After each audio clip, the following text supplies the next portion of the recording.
Buenas noches, Dios les bendiga. Imagínense esta escena.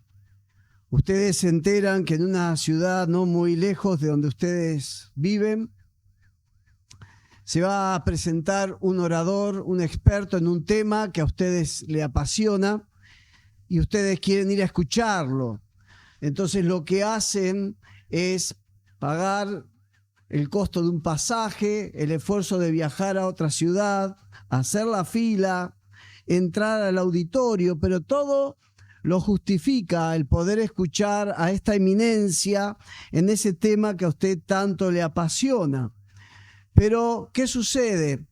El que va a presentar al conferencista, al ver el auditorio tan lleno de personas deseosas de oír, se emociona de tal manera que ve ahí la oportunidad de él poder exponer muchas de las cosas que él piensa y que tiene escritas en un par de hojas que repentinamente saca de su bolsillo.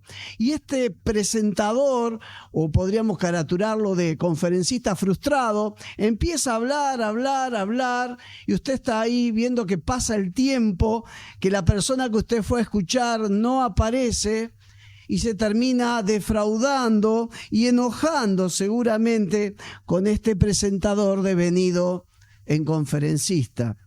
Bueno, la idea de este mensaje es que ninguno de nosotros caiga en el error de este presentador, que es figura de nuestro Dios, al cual muchos hombres y mujeres quieren escucharlo a él y no a nosotros. La palabra de Dios en Génesis, ya en el comienzo de ella, en Génesis 1:26, nos dice que cuando Dios creó al ser humano, lo hizo a su imagen y semejanza. La palabra imagen de la que tenemos en nuestras Biblias proviene de otro término que simboliza estatua o escultura, y la palabra semejanza viene de un verbo que significa más o menos parecerse a.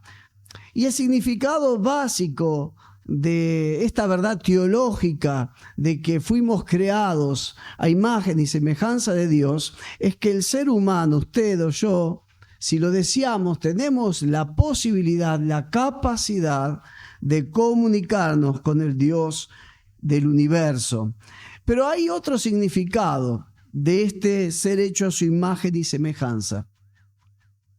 Hace muchos años un reconocido biblista recordaba que en la antigüedad los reyes tenían una costumbre muy particular en todos los territorios que estaban bajo su dominio. ¿Y cuál era?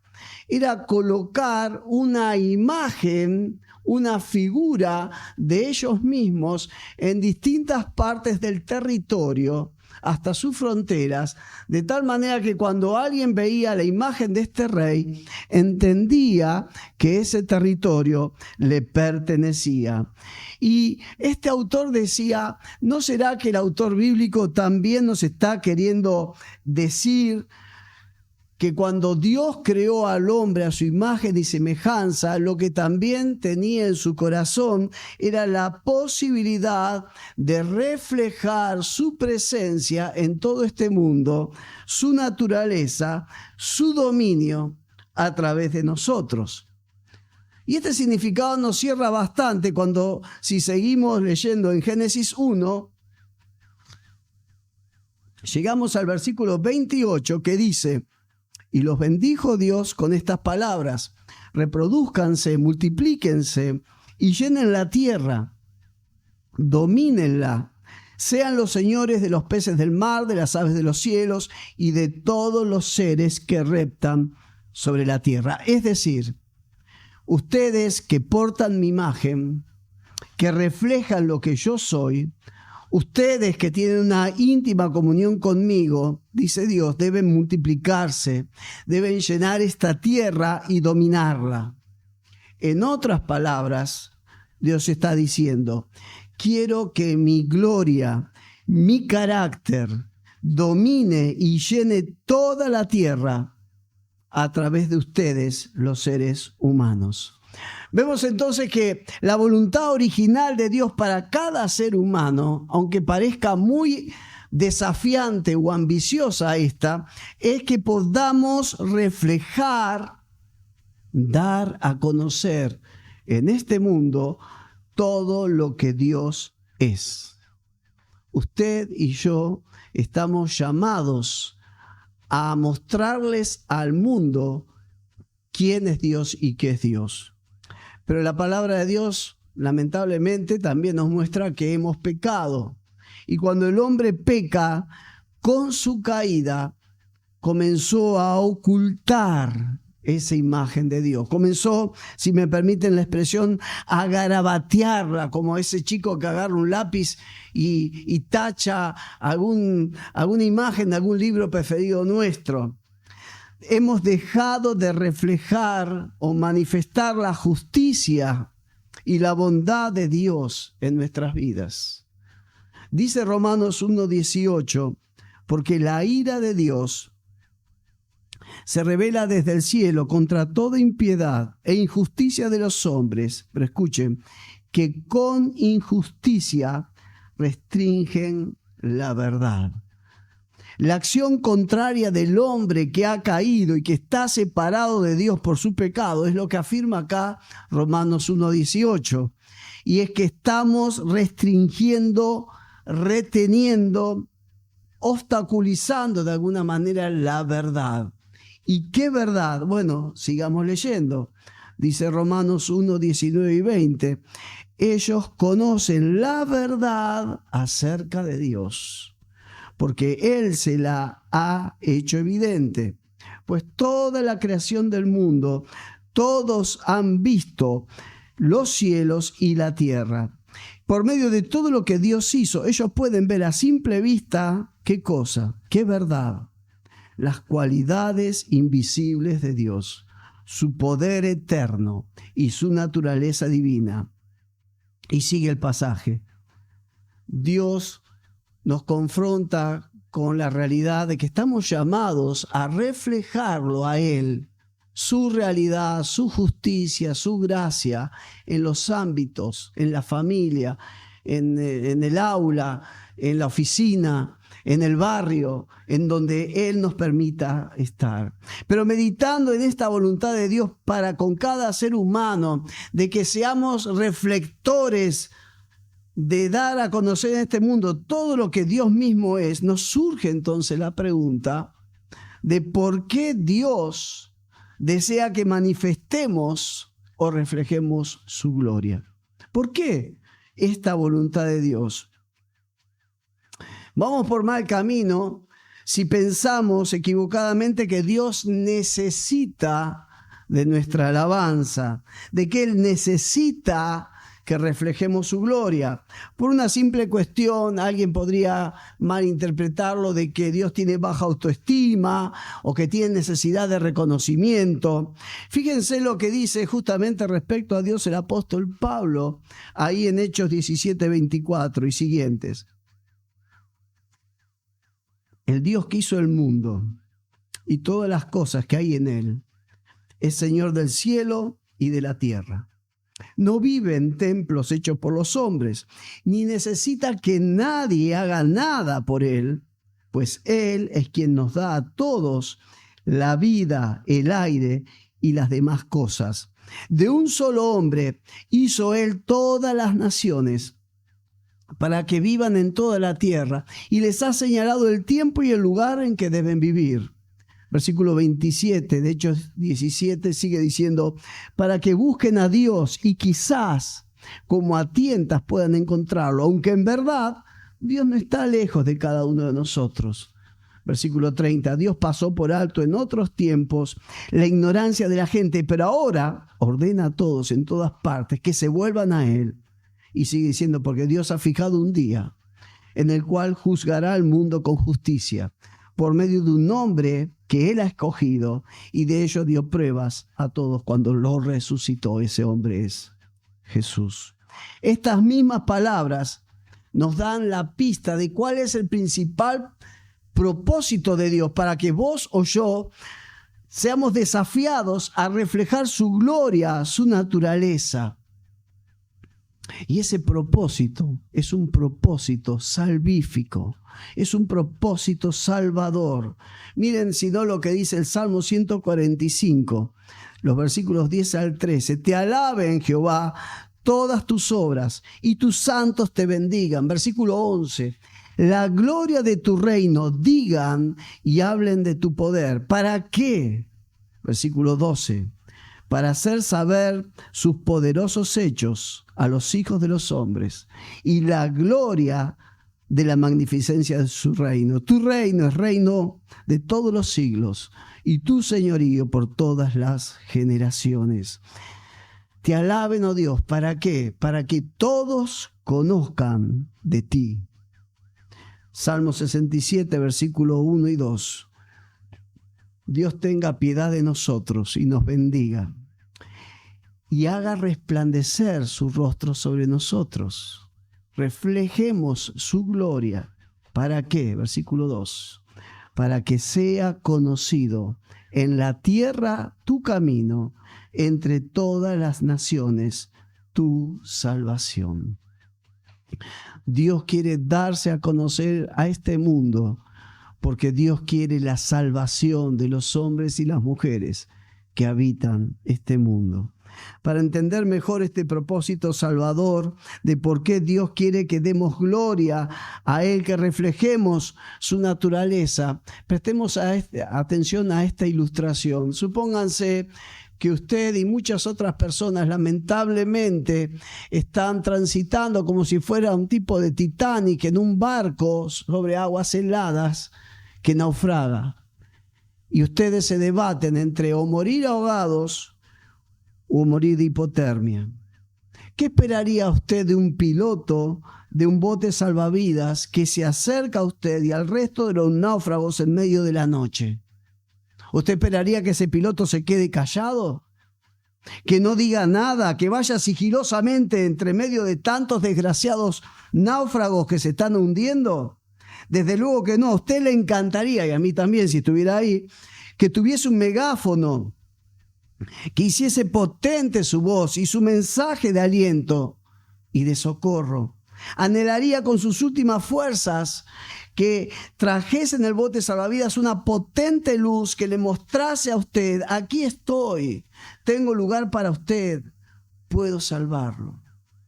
Por eso Dios quiere que reflejemos su naturaleza, su realidad, porque Él quiere salvar a las personas a nuestro alrededor. A nuestro alrededor hay gente que se hunde en mares de culpabilidad, de fracasos, de desesperación, y necesita saber de que hay un Dios que los quiere salvar antes que se hundan definitivamente. El reflejar la gloria de Dios en nuestras vidas está entonces en el corazón de un Dios salvador. No obstante, a esta altura del mensaje nos puede surgir la pregunta: ¿qué podemos llegar a manifestar como cristianos en nuestra vida diaria si no reflejamos la gloria de Dios? Podemos reflejar otras cosas, por cierto. Aunque dejemos en claro, antes de seguir avanzando, que manifestar la gloria, la naturaleza de Dios en nuestras vidas, cuando me refiero a eso, lo que estoy queriendo decir es el desafío en la llenura del Espíritu de Dios de manifestar el carácter justo y amoroso de Dios en nuestro diario vivir, en nuestras relaciones. Eso es reflejar la naturaleza de Dios, es manifestar su justicia, su gracia. Pero si no llegamos a manifestar su gloria, hermanos, corremos seguramente el peligro de manifestar otras cosas. Por ejemplo, nuestra herencia humana. Usted puede manifestar la naturaleza de su Padre Celestial o la naturaleza de su Padre terrenal. La Biblia presenta muchos ejemplos de hijos que lamentablemente terminan cometiendo los mismos errores que sus padres. Si ustedes van a Génesis 12, los versículos 10 al 20, van a ver cómo Abraham ante el faraón miente acerca de su esposa, diciendo que es su hermana. Pero varios años después, en Génesis 26, versículo 7, lo ven a su hijo Isaac cometiendo el mismo error y diciendo que su esposa, Rebeca, también era su hermana. ¡Qué casualidad! Un hijo reflejando el error de su padre. Y hay muchos ejemplos de esto. Si ustedes, por ejemplo, van a 1 Samuel, se van a encontrar en que si bien Samuel no es el hijo o no fue el hijo biológico de aquel líder del pueblo de Dios que fue Elí, sacerdote y juez, fue el padre adoptivo de Samuel. Samuel se crió con Elí, no con su padre. Y no es casualidad que el mismo error que cometió Elí con sus hijos, que fueron hombres que no tuvieron temor de Dios, es el mismo error que le vamos a ver cometer a Samuel con sus hijos. De tal manera que cuando ustedes llegan a 1 Samuel 8, se enteran de que una comitiva de los ancianos de Israel lo van a ver a Samuel, no justamente para felicitarlo, sino para decirle justamente que no quieren para nada que sus hijos sigan al frente de Israel cuando Samuel ya no esté. Padres que repiten los errores, que hacen repetir, los errores a sus hijos. Repito, podemos reflejar nuestra herencia espiritual en Cristo, la naturaleza del Padre, o podemos repetir la herencia paternal, biológica, de tal manera que les va a pasar como me ha pasado a mí, que usted se va a terminar escuchando a usted mismo, repitiendo cosas que le escuchó decir a su padre, o teniendo actitudes que su padre ha tenido y que a veces no fueron las más felices.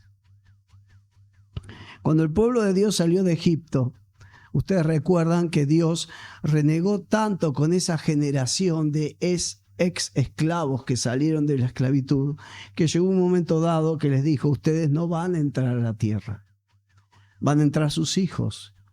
Pero luego Dios se tomó el recaudo de eliminar a toda esa generación de padres incrédulos para que no terminen influenciando a una nueva generación que con sus errores y defectos se animó con el liderazgo de Josué a entrar y conquistar la tierra.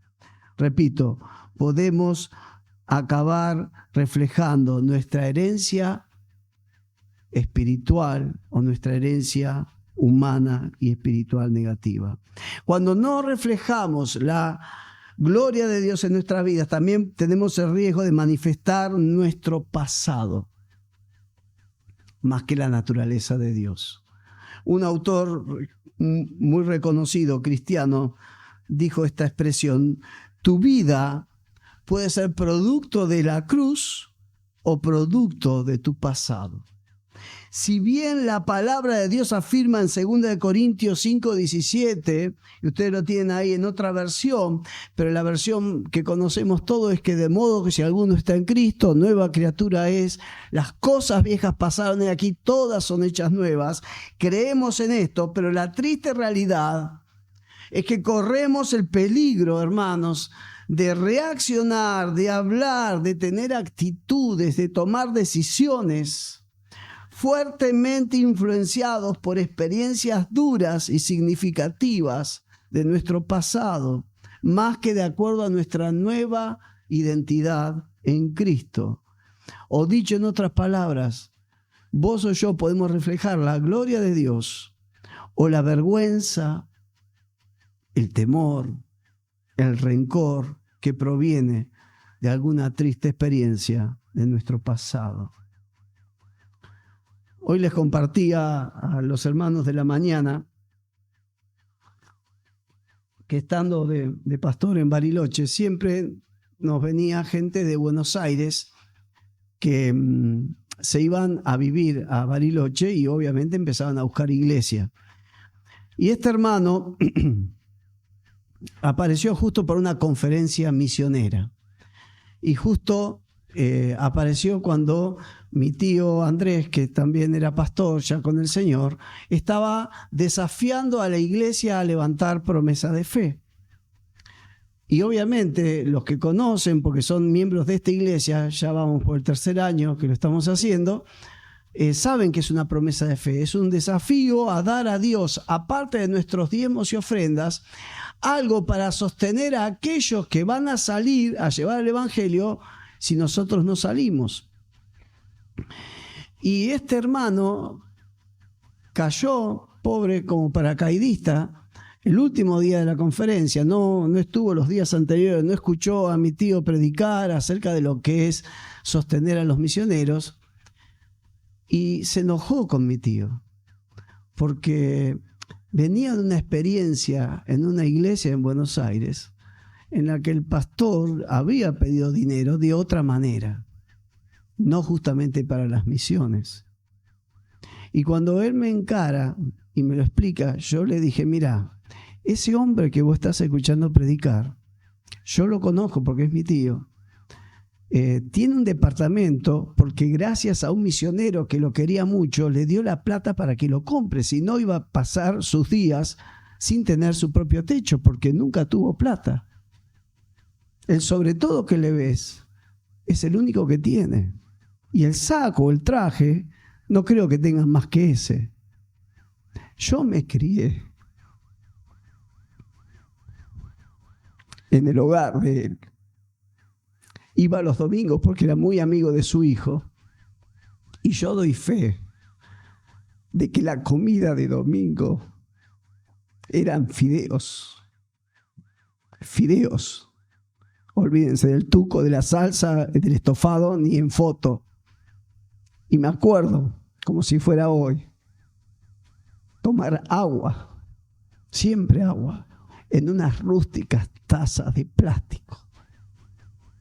Entonces le expliqué a este hermano que venía lastimado.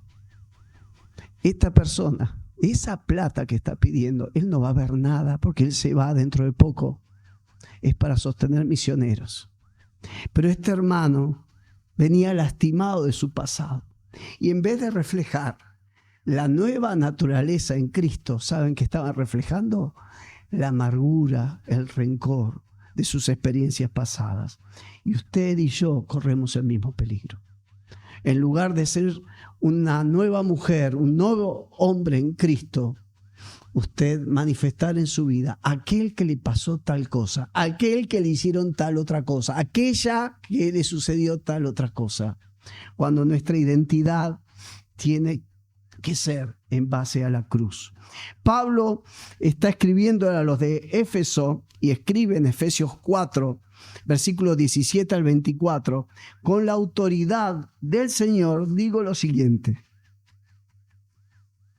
ya no vivan como los que no conocen a Dios, porque ellos están irremediablemente confundidos. Cuando uno se pone en el pasaje y entiende, Pablo le está escribiendo a creyentes, a hombres y mujeres que eran miembros de la iglesia en Éfeso o en algunas otras iglesias del Asia Menor, y le está diciendo, muchachos, no pueden seguir viviendo como antes de conocer a Cristo.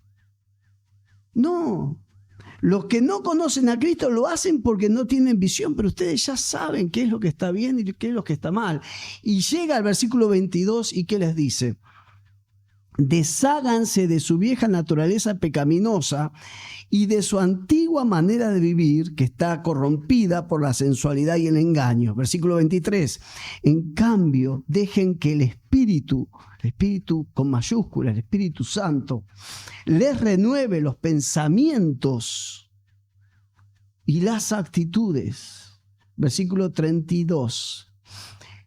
Quítense de encima, líbrense ¿de qué? De toda amargura, furia, enojo. Y yo les pregunto, ¿de dónde viene nuestra amargura, nuestra furia y nuestro enojo si no es de nuestro pasado y de lo que nos pasó en nuestro pasado?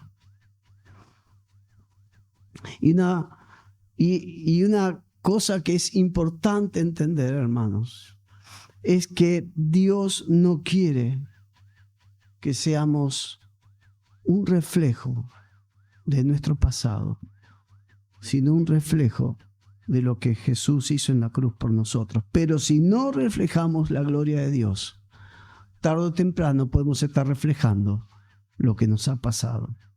En tercer y último lugar, cuando no reflejamos la gloria de Dios en nuestras vidas, corremos el peligro de manifestar lo que yo puedo llamar una versión disimuladamente piadosa de nosotros mismos. Repito, una versión disimuladamente piadosa de nosotros mismos. ¿A qué me estoy refiriendo?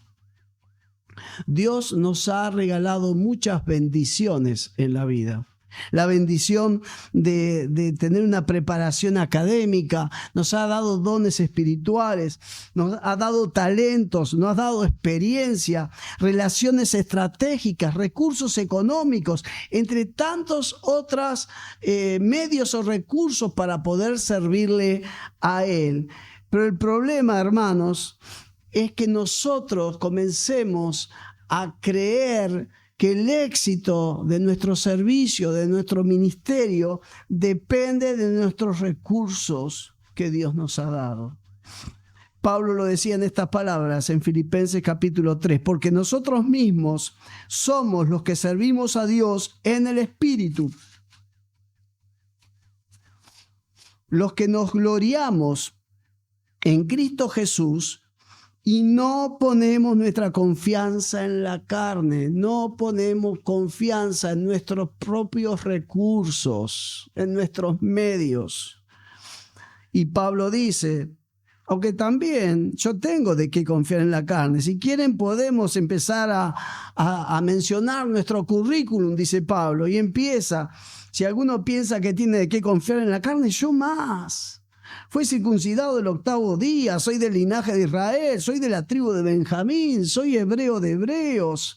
En cuanto a la ley, fariseo. En cuanto a celo, fui perseguidor de la iglesia. En cuanto a la justicia que se basa en la ley, soy irreprensible, decía Pablo. Pero ¿qué pasó con Pablo? Todo lo que para mí era ganancia, lo he estimado como pérdida por amor de Cristo. Y a decir verdad, incluso estimo todo como pérdida por la excelencia del conocimiento de Cristo Jesús, mi Señor. Por su amor lo he perdido todo y lo veo como basura. La palabra ahí es más dura que basura, es estiércol para ganar a Cristo.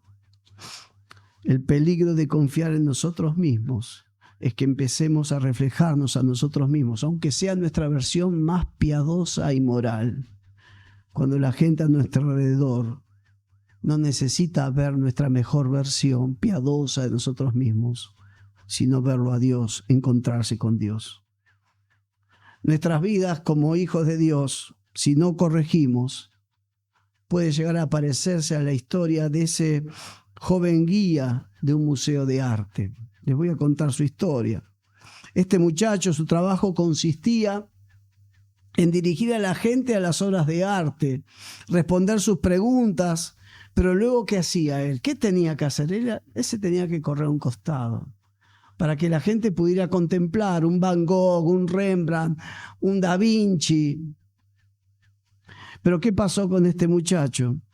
Él estaba tan compenetrado en su trabajo que él decía, esta es obra de Rembrandt. Daba un paso atrás, ellos se acercaban, él se quedaba quieto, ellos miraban la obra de arte. Él estaba muy orgulloso de su trabajo, demasiado orgulloso, de tal manera que al cabo de un tiempo él confundió su papel y comenzó a pensar que la gente iba a verlo a él. En lugar de dar un paso atrás y apartarse de la obra de arte, se quedaba al lado. A la vez que la gente exclamaba sus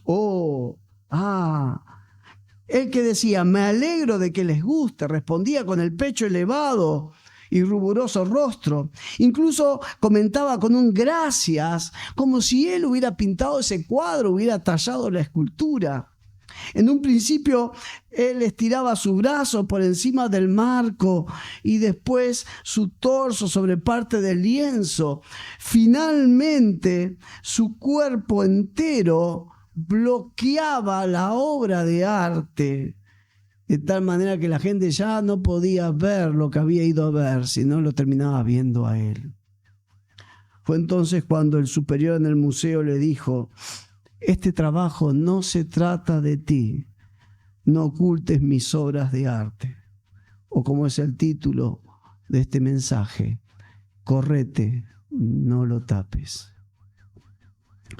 Cuando Juan el Bautista empezó a entender que su ministerio no podía competir con el ministerio de aquel cuyo camino él había venido a preparar, y cuando le vinieron a contar cómo Jesús y sus discípulos estaban bautizando a mucha gente, él dijo algo que está en Juan 3:30 y me gustó mucho en esta paráfrasis cómo lo manifiesta.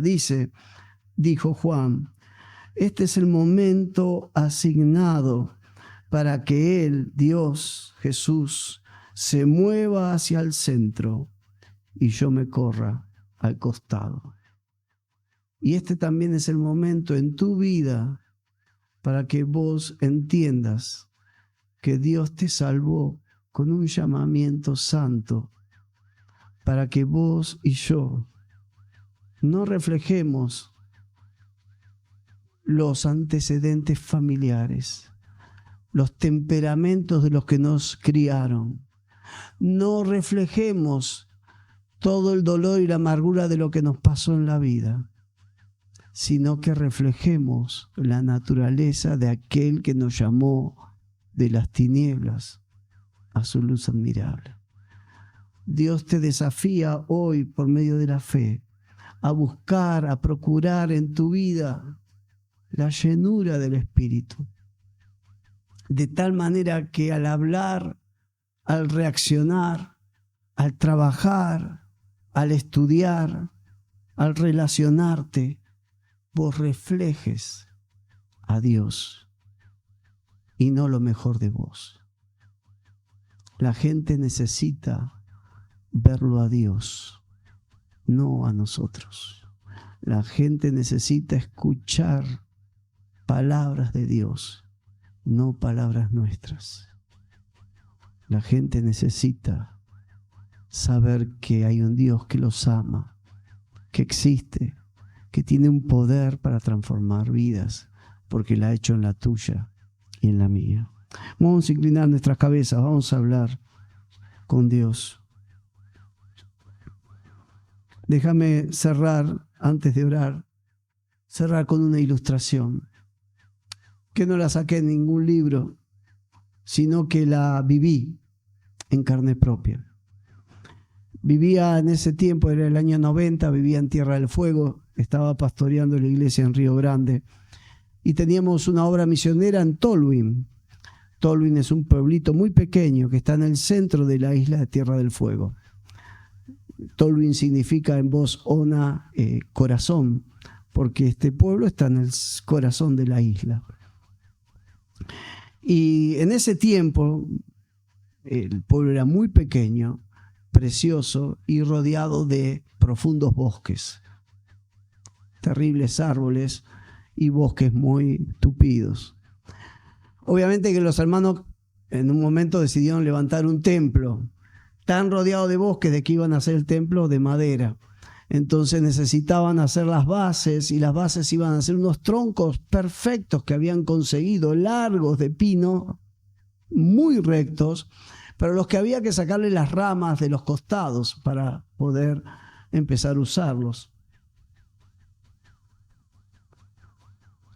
Recuerdo muy claramente, y estoy hablando de muchos años atrás, estoy hablando del año 90,